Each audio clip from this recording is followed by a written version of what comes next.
Welcome back to episode 3 of Dragon Ball Retold for Sleep. We left our duo sleeping in the capsule house after a crazy first day where they met, fought, and eventually agreed to travel together to find the Dragon Balls. If you enjoy these, subscribe and like for more. We open our eyes, or rather, the eyes of our mind, inside the yellow dome of the capsule house. It is morning. The light that filters through the round windows is pale and milky, the kind of light that hasn't quite decided to be warm yet. The air inside is still, recycled, and perfectly temperature controlled, a silent testament to the genius of the Brief family. It smells faintly of ozone and expensive shampoo. In this small artificial bubble, we see the divide between our two travelers. On the bed, elevated and soft, sleeps Bulma. She is a creature of the city, of comfort. She is buried under a duvet, her breathing shallow and rhythmic, dreaming of a world where dragons grant wishes and boyfriends are easy to find. On the floor, sleeping on a simple mat, is Goku. The bed was too soft for him, a marshmallow trap he couldn't understand. He prefers the hardness of the floor, the solid resistance of the ground against his spine. He sleeps sprawled out, limbs cast wide, trusting the world completely. Goku wakes. There's no transition period for him, no groggy negotiation with the alarm clock. His eyes snap open, clear and dark. He sits up, the movement silent. His tail flicks behind him, a metronome of his curiosity. He looks around the room. The events of the previous night, the bath, the confusion, the revelation that his grandfather is a 4-star ball, are catalogued in his mind. But there is one puzzle piece that doesn't fit. One biological query that remains unresolved. He looks at Bulma. She is sleeping deeply, her face relaxed, one arm thrown over her head. She's wearing a large, oversized t-shirt that serves as a nightgown. Goku tilts his head. He remembers the conversation. He remembers the claim that she is a girl. To him, this is just a word. He needs empirical evidence. He needs to understand the mechanics of this strange species he has agreed to protect. He creeps closer. His movements are fluid, like water flowing over stones. He approaches the bed. There is no malice in his heart, no shadow of impropriety as we would understand it. There's only the burning, simple curiosity of a child who wants to know how the toy works. He reaches out. He lifts the hem of the shirt gently. Bulma is wearing panties. To Goku, this is an obstruction. It is a barrier to data. He frowns slightly. Why so many layers? Why hide the truth? With a dexterity born of catching fish and climbing trees, he reaches out. He takes hold of the fabric. Now pause and appreciate the absurdity of this moment. We are watching a scene that, in any other context, would be a violation. But here, bathed in the innocent light of morning, filtered through the lens of a boy who grew up talking to monkeys, it becomes a strange scientific experiment. He pulls. The fabric slides down. He removes the garment completely. He holds the panties up to the light, inspecting them. They are soft. They are white.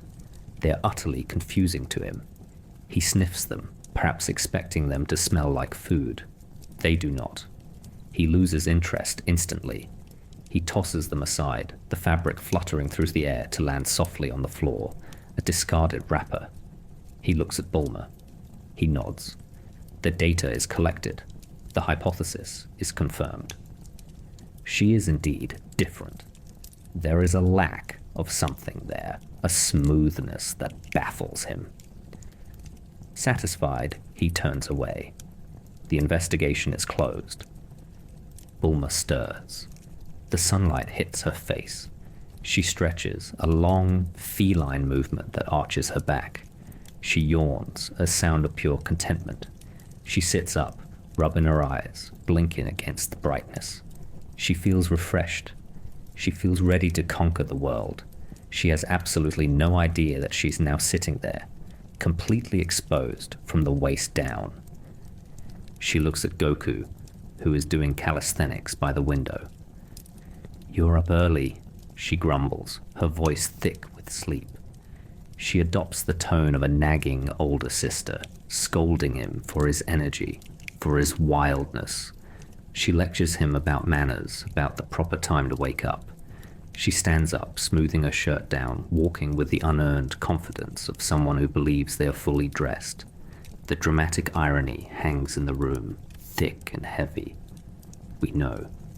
Goku knows, though he doesn't care. But Bulma, the genius, the heiress, is oblivious. She is the emperor with no clothes, marching toward the bathroom to start her day, unaware that the draft she feels is not just the air conditioning. Let us transition outside. The capsule house is packed away, returned to its impossibly small container with a puff of smoke. The duo stands in the valley. The red rocks rise around them like the teeth of a giant beast. And here they find the traveler. It is a sea turtle, a large, majestic creature with a shell the color of wet seaweed and skin that looks like ancient leather. He is stranded. He is miles from home, a mariner lost in a sea of dust. He looks at them with eyes that have seen the ocean's floor, eyes that are currently filled with desperation. "I am lost," the turtle says. The fact that the turtle speaks is accepted immediately. In this world, speech is not the sole province of humanity. "I was looking for mushrooms. I have made a terrible mistake." Bulma looks at the turtle. She looks at her map. She does the mental math. The ocean is 100 miles away, 100 miles of rocks, bandits, and wasted time.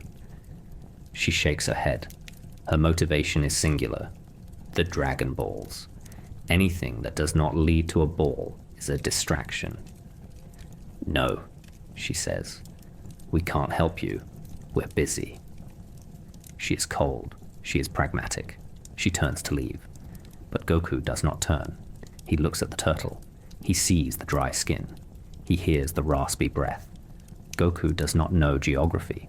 He does not know about schedules. He only knows that the turtle is sad and the turtle needs water. "I'll take him," Goku says. Bulma stops. "You're crazy," she says. "That thing weighs a ton." Goku bends his knees. He places his hands under the rim of the shell. He grunts, a sharp exhalation of breath. And then he lifts. The turtle rises into the air. It is a feat of leverage and raw power that defies physics.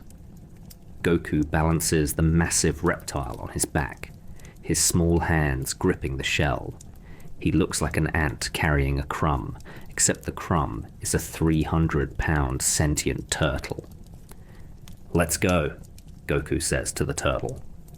Bulma watches him start to run. She sees his determination, she sees his simplicity, and perhaps she sees the danger of being left alone in this valley. She sighs, a sound of defeat. She climbs onto her motorcycle, the engine roaring to life, a mechanical scream in the quiet valley. She follows him. The tableau is set. A boy running with a turtle, followed by a girl on a bike, traversing the empty, beautiful wasteland. They travel for hours. The sun climbs higher, heating the rocks until they radiate waves of distortion. And then the path is blocked. Standing in the road is a figure that embodies the danger of the wild. It is a bear. But not a bear on all fours, sniffing for berries. This is a bear thief. He stands on two legs, towering over them, a mountain of brown fur and muscle. He wears a vest, which somehow makes him look more naked than if he wore nothing at all. In his hand, he holds a scimitar, a curved sword that gleams with a wicked, sharp light. He is a bandit. He is hungry. He sees the turtle on Goku's back not as a traveler, but as a bowl of soup. "Hand over the turtle," the bear growls, his voice a deep rumble that vibrates in the chest. Bulma screeches to a halt. She is terrified. This is the reality of the dragon world. It is lawless, and the strong eat the weak. But Goku just stops. He sets the turtle down gently, patting its shell reassuringly. He turns to face the bear. "No," Goku says. The bear roars. He raises the sword. The fight begins. It is a clash of styles. The bear is brute force, a hurricane of violence. He swings the scimitar, intending to cleave the boy in two. The blade cuts the air with a high-pitched hiss, but Goku is not there. Goku moves with the fluid grace of a leaf caught in an updraft. He dodges. He weaves. He does not block the blade. He flows around it. And then he does something impossible. The bear swings horizontally, a sweeping blow meant to take Goku's head off. Goku jumps. He does not jump over the bear. He jumps onto the sword. Time slows down. Visualize this. The silver blade is frozen in mid-swing. Goku lands on the flat of the metal, balancing on one foot. He stands there, perched on the weapon intended to kill him, looking down at the bear with a mixture of curiosity and boredom. He is weightless. He is defying the bear's strength and the laws of gravity simultaneously. It is a moment of pure humiliation for the bandit. The bear's eyes go wide. He tries to shake the sword, to dislodge the pest, but Goku rides the motion like a surfer on a wave. "You want to fight?" Goku asks. "Okay. Grandpa Gohan taught me this one." He leaps off the sword, flipping in the air, landing lightly on the dusty ground. He assumes a stance. It is not a traditional martial arts stance. He brings his fist to his hip. He begins to chant. "Jan!" The bear charges, confused but furious. "Ken?" Goku focuses. He is not summoning ki in the way he will years later. He is channeling the spirit of a playground game. He is turning child's play into combat. "Pon!" Goku throws his hand forward. "Go!" Rock. His small, hardened fist connects with the bear's stomach. It is a dense, compact blow. The sound is dull and heavy, like a sledgehammer hitting a sandbag. The bear doubles over, the air rushing out of his lungs in a pained wheeze. The sheer density of Goku's body, his Saiyan biology, makes his fist harder than stone. But the combo is not finished. The bear stumbles back, his guard dropping. Goku flows into the next form. Choki. Scissors. Goku extends 2 fingers. He strikes. He does not aim for the chest or the throat.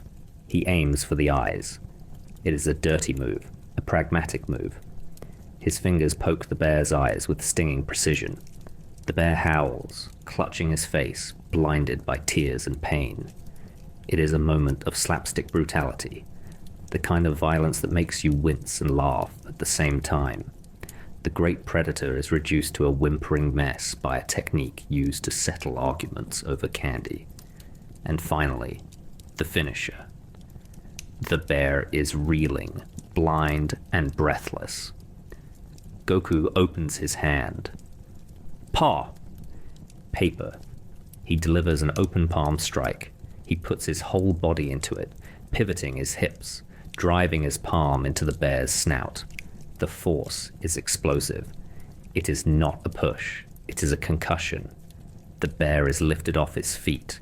He flies backward, tumbling through the air, his vest flapping, his sword falling from his grip.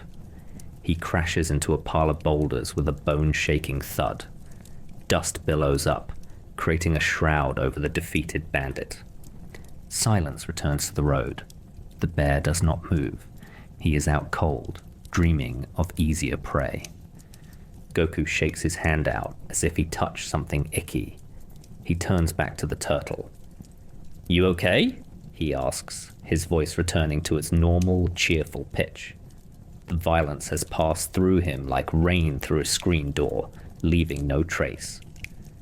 "I am grateful," the turtle chatters, pulling his head back out of his shell. Bulma stares. She lowers her sunglasses. She looks at the unconscious bear, then at the small boy with the tail. She is beginning to realize that her bodyguard is not just strong. He is something else entirely. Something inexplicable. "Well," Goku says, hoisting the turtle back onto his shoulders. "Let's go. The sea smells close." And they move on. The road stretches out before them, winding toward the blue horizon. The sun is high now, a white disk in the sky. The shadows are short. The air is getting saltier with every step. The danger has passed, for now. The rhythm of the journey takes over again. Step, step, step. The hum of the engine, the breathing of the turtle. We leave them there, a speck on the road, moving toward the edge of the world. The ocean is waiting, and somewhere, on a small island, an old man is reading a magazine, unaware that destiny is walking toward him carrying a reptile. Let the image fade. Let the red rocks turn to grey mist. Let the sound of the motorcycle dissolve into white noise. The valley is quiet. The bear is sleeping. The world is safe. The road has ended. The dust of the valley, red and clinging, has finally given way to something softer, something vast and shifting. We have arrived at the edge of the continent. The transition is not sudden, but a gradual opening of the world. The jagged teeth of the rock formations recede, bowing down to the flat, endless expanse of the beach. And beyond the white sand, stretching out until it kisses the sky, is the ocean. Take a moment to visualize the blue. It is not the flat, static blue of a painting. It is alive. It is a quilt of turquoise, sapphire, and deep navy, stitched together by the white thread of foaming crests. The air here is different. It is heavy with salt, thick with moisture, and it carries a sound that is the very definition of sleep, the rhythmic, unending crash of water against land. Shh. Crash. Shh. Crash. It is the heartbeat of the planet. Goku stands at the water's edge. He has never seen this much water. To him, water is a stream, a river, a rain puddle. This is a monster. It is a liquid sky that fell down.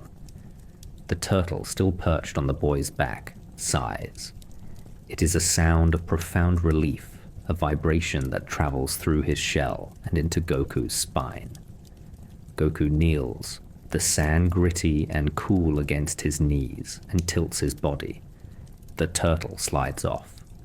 The moment the turtle hits the water, the years seem to fall away from him.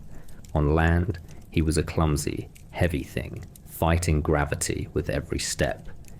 In the water, he is graceful. He is an aviator of the deep. He paddles out, the water embracing him, washing away the dust of the mushroom forest. He turns back, bobbing in the surf. "Wait here," he says, his voice bubbling slightly. "I must reward you." And with a flick of his flippers, he dives, disappearing into the dark blue, leaving only a few concentric rings spreading on the surface. Bulma kicks the kickstand of her motorcycle. It sinks slightly into the wet sand. She is not impressed by the majesty of the ocean. She is looking at her watch. She is calculating the sunlight hours remaining. "He better hurry up," she mutters, crossing her arms. She is a creature of schedules, and nature is notorious for running late. But Goku does not have a schedule. He has a playground. He looks at the water. It invites him. It sparkles. Without a moment of hesitation, without a single thought for modesty or social norms, he begins to undress. He sheds his blue gi. He kicks off his sandals. He removes the rest, leaving them in a pile that looks like a small, discarded shell.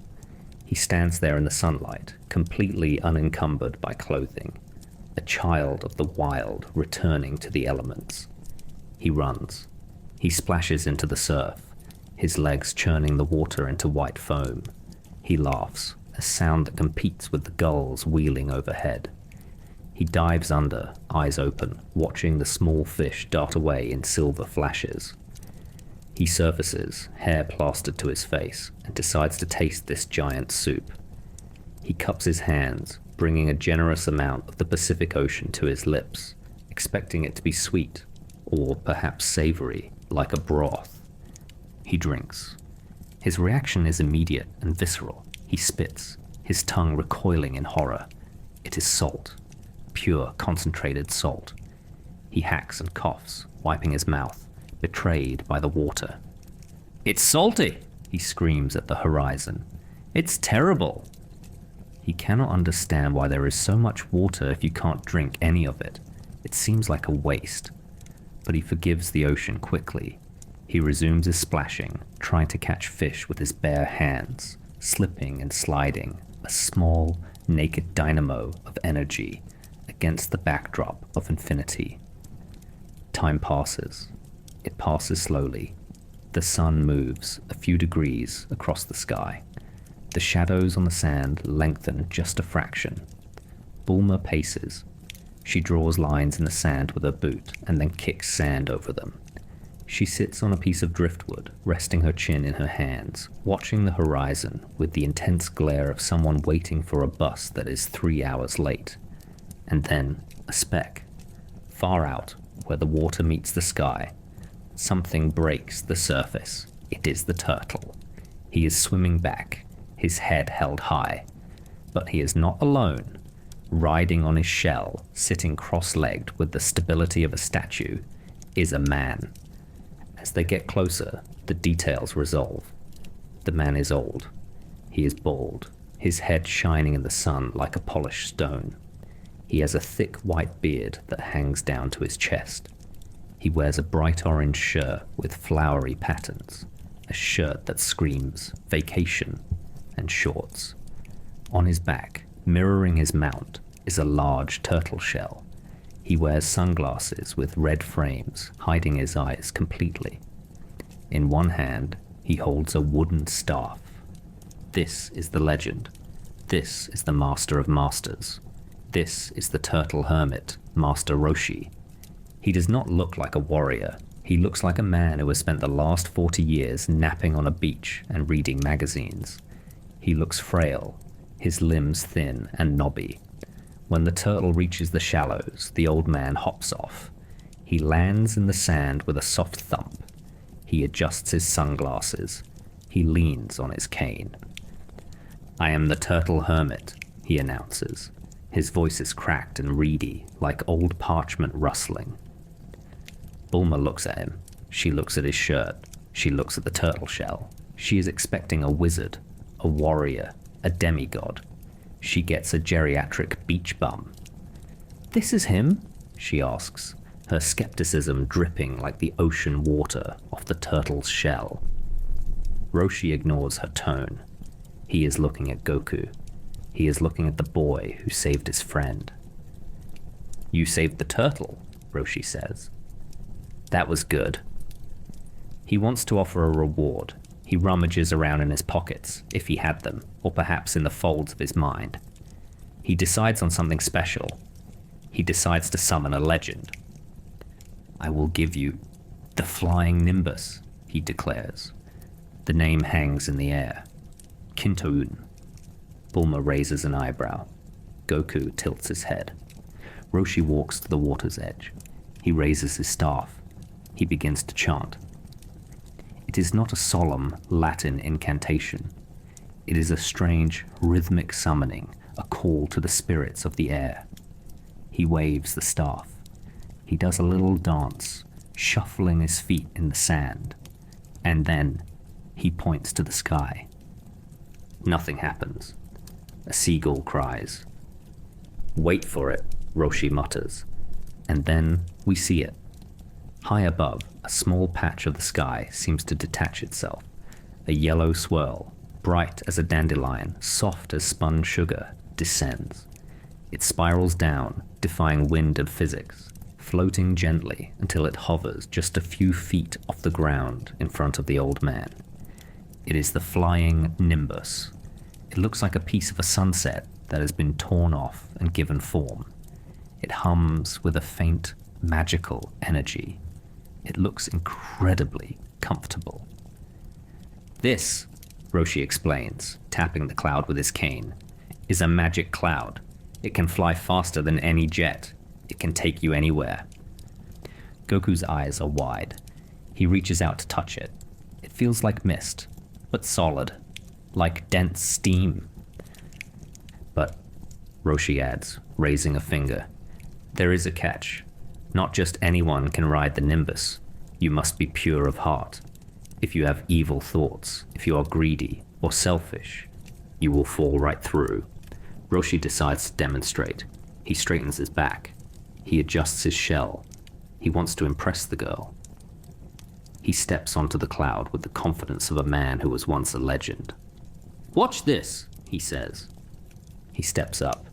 He places his foot on the yellow fluff, and he falls. He goes right through the cloud as if it were nothing but smoke. He hits the sand hard, his legs tangled, his dignity shattered. The cloud floats there, indifferent. The turtle sighs again. "Master," the turtle says, "you haven't been able to ride the cloud for years. You have too many dirty thoughts." Roshi coughs, dusting the sand off his knees. "I just slipped," he lies. "It was a balance issue. The humidity." He gestures to Goku. "You try." Goku approaches the cloud. He does not hesitate. He does not worry about whether he is pure. He doesn't even know what pure means. He just thinks the cloud looks fun. He hops. He lands on the cloud. It holds him. It supports his weight as if it were a solid cushion. He bounces a little. "Whoa!" He laughs. "It's soft." He sits down. The cloud responds to his thoughts. He thinks up, and the cloud shoots into the air. He thinks fast, and it zips across the beach, leaving a trail of yellow sparkles. He flies in circles, looping around palm trees, skimming the surface of the water. He is pure. He is a blank slate, untouched by the complexities of malice or lust. He is simply a boy who loves to fly. Bulma watches this. Her eyes narrow. She sees a vehicle. She sees a way to travel without using gasoline. "I want to turn," she yells. "I'm a girl. I'm nice. I'm definitely pure." She runs to the cloud as Goku lands. She pushes him over. "Move over," she commands. She steps onto the Nimbus, chin high, convinced of her own moral superiority. She falls. Her foot passes through the yellow fluff, and her face meets the sand. Whoomp. She spits out grit. "Stupid cloud!" she screams. "It's broken!" Roshi chuckles. The cloud is not broken. It is a perfect judge. Bulma is not evil, but she is human. She is vain. She wants things. She is selfish. The cloud does not tolerate the gray areas of the human condition. It demands absolute innocence, and Bulma lost that a long time ago. While this comedic morality play unfolds on the beach, let us drift away. Let us leave the sun-drenched sands and travel miles across the ocean to a different island. A smaller island. An island with a single pink house that reads Kame House.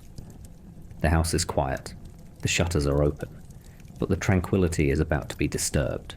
A ship approaches. It is round, metal, and menacing. Emperor Pilaf's vessel. It surfaces near the beach.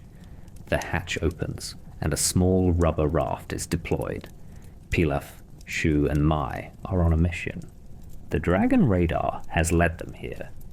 They believe a Dragon Ball is inside that house. They creep onto the beach. The sand here is just as white, but the vibe is different. It is tense. Pilaf is sweating in his heavy Elizabethan collar. He holds his radar like a holy relic. Suddenly, they stop. Lying on a beach chair, soaking up the rays, is a crocodile. He is not a normal crocodile. He's standing upright, wearing a pair of sunglasses that are far too small for his head. He is applying suntan lotion to his scales, rubbing the oil into his green, leathery skin with meticulous care. He hums a little tune. He is a reptile of leisure. Pilaf freezes. He sees a monster. He sees an obstacle. His paranoia flares up. He reaches into his pocket and pulls out a switchblade. The blade snaps open with a click. It is a tiny, pathetic weapon in the hands of a tiny, pathetic man, threatened against an apex predator who is just trying to get a tan. "Where is the ball?" Pilaf demands, brandishing the knife. "Talk, lizard!" The crocodile lowers his sunglasses. He looks at the knife. He looks at the blue imp holding it. He is not terrified. He is confused. "The old man isn't home," the crocodile says, his voice sounding like a heavy door scraping against concrete. "He went to the mainland." Pilaf panics. The crocodile is useless.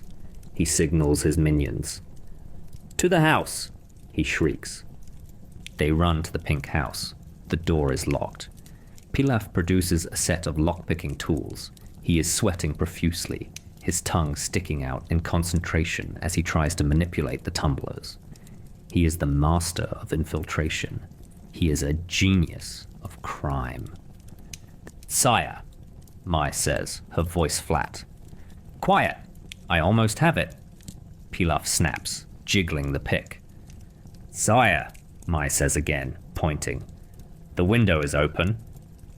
Pilaf looks. The window right next to the door is wide open, the curtains fluttering in the breeze. He stares at it. He stares at his lockpick. He growls, a sound of pure frustration. "I knew that." He lies. They climb through the window. They toss the house. They throw magazines, turtle shells, and cooking pots onto the floor. They look under the bed. They look in the fridge. There is no orange ball. "He must have it with him!" Pilaf screams, kicking a cushion. "Back to the ship! We must pursue him!" They scramble back out the window, running across the sand, ignoring the crocodile who has gone back to moisturizing his tail. They pile into their raft. They row back to the high-tech ship. They climb inside, ready to launch a high-speed pursuit. But as the engines fire up, a warning light blinks. A siren wails. Water is rushing in. "We have a hole!" Shu yells. "How?" Pilaf screams. Perhaps they hit a reef. Perhaps the maintenance on an evil lair is lacking. The ship groans. It tilts. And then, with a sad metallic gurgle, it begins to sink. Pilaf stands on the bridge, the water rising around his ankles. He shakes his fist at the heavens. He curses the crocodile. He curses the window. He curses the ocean.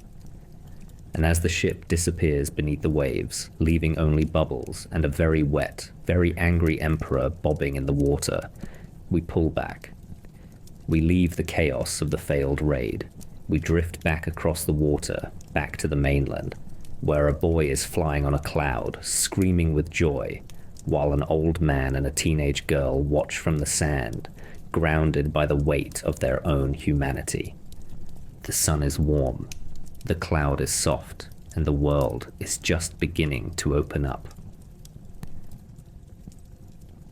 The ocean breathes. It is a slow, rhythmic respiration, inhaling the shoreline and exhaling white foam.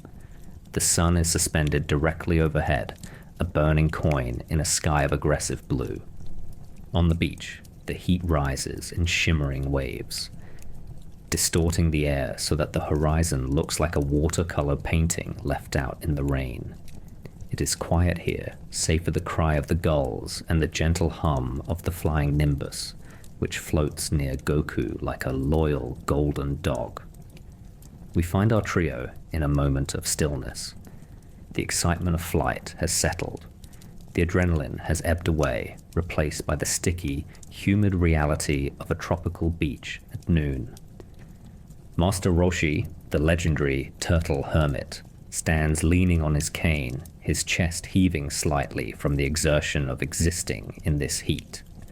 He is a collection of angles and bones, a fragile vessel for centuries of martial wisdom and unchecked desires. Bulma stands opposite him. She is cooling her heels in the wet sand, her arms crossed, her mind racing. She is not looking at the ocean. She is not looking at the miracle of the flying cloud. She is looking with the old man's neck. There, resting against his clavicle, suspended on a piece of simple twine, is a sphere. It is orange, it is glassy, and deep within its amber depths, 3 red stars float in a perfect triangle. It is the 3-star ball, the San Shin-Chu. To you or me, it is a marble. To Bulma, it is destiny. It is the missing piece of her romantic puzzle. Her eyes narrow. The air between them grows heavy, charged not with Kai, but with negotiation. She points a finger, the nail polished to a shine that rivals the sun. "That necklace," she says, her voice cutting through the sound of the surf. "I want it." Roshi looks down. He touches the ball with a liver-spotted hand. He is fond of it. It is shiny. It is round. It has been his companion on this lonely island for years. He shakes his head. "No," he says simply. "It is mine." Bulma steps closer. She enters the negotiation phase. She pleads. She bargains. She explains the importance of her quest. The dragon, the wish, the boyfriend. Roshi listens, nodding slowly, the sun reflecting off his red-framed sunglasses. He is not moved by her plight. He is a hermit, after all. He has removed himself from the world of teenagers and their desires. But he has not removed himself from all desires. A thought blooms in the old man's mind. It is a weed of a thought, taking root in the fertile soil of his lechery. He looks at Bulma. He sees a young woman. He sees an opportunity. The transaction shifts. It is no longer about charity. It is about commerce.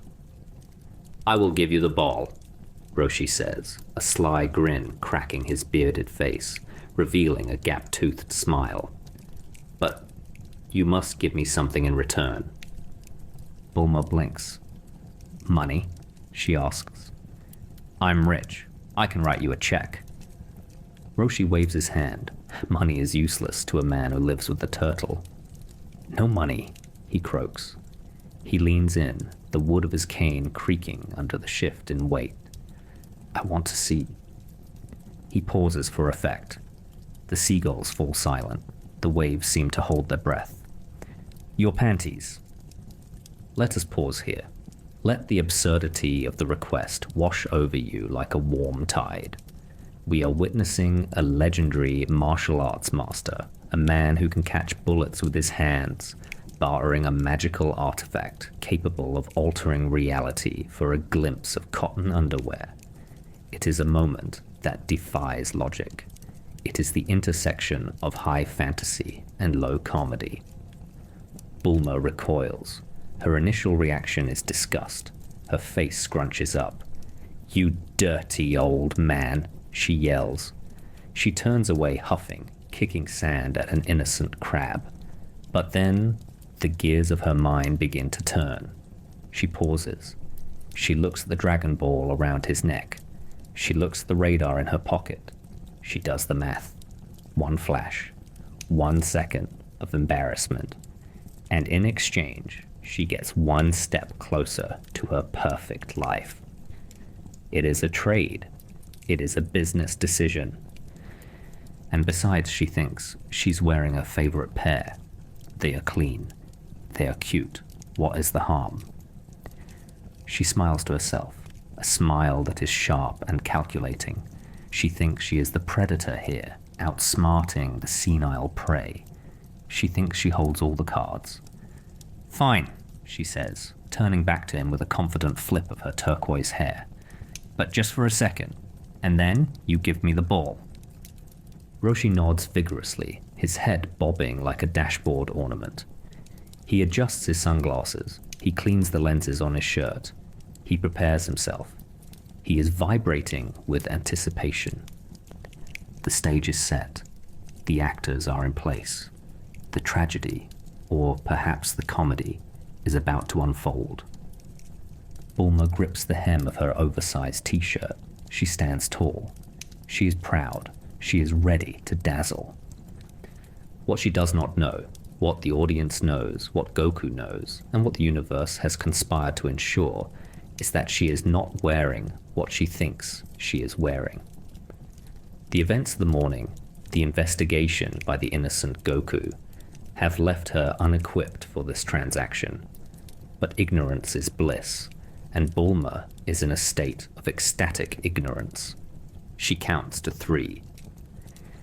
1, she says. Roshi leans forward. 2, she says. Roshi holds his breath. 3. She lifts the shirt. She lifts it high. She strikes a pose, smiling with the confidence of a model on a runway. She presents herself to the sea, to the sky, and to the Turtle Hermit. Time stops. The world freezes. Roshi stares. His eyes widen behind the dark lenses. He expected fabric. He expected a barrier. He expected a peak. What he receives is the full, unredacted truth. The visual information hits his brain with the force of a freight train. It is too much. It is an overload of the system. In the visual language of Japanese animation, extreme arousal is not depicted with subtle biological changes. It is depicted as a hydraulic failure. The pressure builds instantly, and then it releases. A fountain of blood erupts from Master Roshi's nose. It is not a trickle. It is a geyser. It is a high-pressure hose of vitality shooting out of his face, propelling him backward. It is a nosebleed of biblical proportions. He flies through the air, driven by the force of his own reaction, and crashes into the sand, legs twitching. He lies there, defeated by the sight.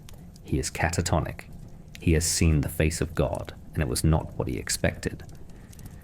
Bulma drops her shirt. She looks at the fallen master. She places her hands on her hips, nodding in satisfaction. She misinterprets the data completely. Wow, she thinks. I must look really good today. I knocked him out with just my underwear. She struts over to the prone body of the hermit. He is groaning, muttering things about angels and clouds. She reaches down and unclasps the necklace. She takes the 3-star ball. She holds it up to the sun, the orange glass glowing warm in her hand. The transaction is complete. The contract is fulfilled. She has paid the price, even if she didn't know the currency she was using. Thanks, old man, she chirps. Roshi sits up slowly. He is dizzy. He is pale. He wipes his face with a handkerchief that is now ruined. He looks at Bulma with a mixture of terror and reverence. He does not ask for a refund. He has gotten more than he paid for. I must go, he wheezes. I need rest. I need iron supplements. He cannot ride the Nimbus home. He is far too impure now. The cloud would drop him into the ocean before he lifted an inch. So he summons his backup transport. He whistles. From the ocean, a shape emerges. It is not the wise old sea turtle from before. It is a different creature. It is a smaller turtle with a dark shell and a spinning gait. This is baby Gamera. The creature rotates, hovering above the water like a biological helicopter. Roshi stumbles into the water and grabs onto the spinning shell. Goodbye, he calls out, his voice weak. Good luck finding the balls. He spins away, a dizzy old man retreating to his island to recover from the shock of his life. The beach is quiet again. Goku is floating on his cloud, eating a banana he found somewhere. Bulma is polishing her new Dragon Ball. The sun begins its slow descent, casting long purple shadows across the sand. Let's go, Goku! Bulma shouts, climbing onto her motorcycle. We have 2 more to find. Goku nods. Okay. He follows her, drifting on the yellow fluff, leaving the ocean behind. The scene shifts. We are traveling with them. but time jumps forward. The sun is setting now, painting the sky in bruises of orange and violet. They have set up camp, or perhaps they have returned to the capsule house. The adrenaline of the day is faded, leaving only the grime of travel. Bulma decides it is time to refresh. She enters the bathroom of the capsule house. It is a sanctuary of porcelain and tile. She hums a tune, thinking about the Dragon Ball, thinking about her wish. She looks in the mirror. She smiles. She reaches down to undress. She lifts her shirt to change. And then the realization hits. The air leaves the room. The silence is sudden and absolute. She looks down. She looks at the empty space where her panties should be. Her mind rewinds the tape of the day. She sees herself waking up. She sees herself walking around. She sees herself on the beach. She sees herself lifting her shirt for the old man. The horror descends like a cold blanket. She didn't flash him her underwear. She flashed him everything. Her face turns red. Not a cute blush, but a deep, nuclear crimson that radiates heat. The embarrassment is so profound it physically hurts. She shakes. Her hands clench into fists. And then the embarrassment transmutes. It hardens. It calcifies into pure, unadulterated rage. Goku! The scream shatters the windows. It scares the birds for 3 counties. She storms out of the bathroom. She does not grab a towel. She grabs a submachine gun. Where did she get it? It doesn't matter. She is an heiress. She has accessories. The weapon is cold and heavy in her hands. Goku is sitting outside, poking a fire with a stick. He looks up, smiling. Hey, Bulma, you hungry? He sees the gun. He sees the red face. He senses the killing intent. You pervert! She screams. You stole them. You let me walk around like that. She pulls the trigger. The muzzle flashes in the twilight. Bullets spray across the campsite, kicking up dirt, shredding leaves. It is a symphony of violence. Goku yelps. He jumps. He flips backward, dodging the lead with the casual grace of a cat avoiding a sprinkler. Whoa! Bulma! What did I do? He yells, running in circles. Die! She shrieks, chasing him. And so we leave them. Not in a moment of peace, but in a chaotic dance of survival. The boy running, the girl shooting, the bullets drawing lines in the dirt. It is a strange friendship, forged in fire and awkwardness. The sun finally slips below the horizon, plunging the world into darkness, but the muzzle flashes continue, like fireflies with a grudge. The day ends as it began, with noise, with confusion, and with the undeniable energy of youth. Sleep well, don't forget to check your pockets, and perhaps check your laundry. Good night.